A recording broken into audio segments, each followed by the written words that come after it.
আমার এক ফ্রেন্ড ছিল সেনেগালের, নাম আব্দুল ফাত্তা। মিশর আমি পড়ি, প্রথম আমি কালো লোক দেখলাম। আমাদের 11 জনকে নিয়ে গেল সেন্ট্রাল মস্কে, নামাজ পড়তেছি, 100 দেশের ছাত্র নামাজ পড়ে, আল্লাহু আকবার।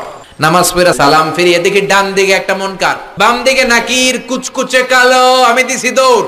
আমাকে যারা রিসিভ করেছে বলল, ভাই মিজান দৌড়াও কেন? আমি কই এরা কারা? কই এরাই তোমার বন্ধু।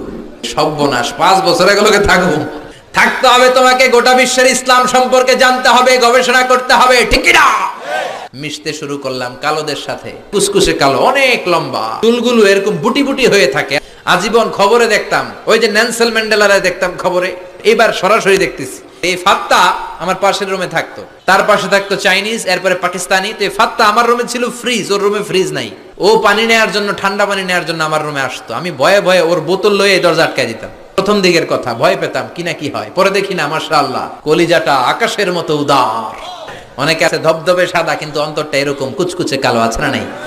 ওরা মানুষ কালো, কিন্তু অন্তরটা ভালো। কি বন্ধুত্ব হয়ে গেল আমাদের মধ্যে, ফ্রেন্ডশিপ। একবার আয়েশা বলে, এই মিজান, আমি এত কালোর কালো, তুই এত সাদা চামড়ার হলি কেমনে? ইসলাম বলে কালো সাদায় পার্থক্য নাই। খেলাওয়ালা কুলি মজুর, দিন মজুর, প্রধানমন্ত্রী প্রেসিডেন্টে পার্থক্য নাই। আপনি মসজিদে যদি ঢুকে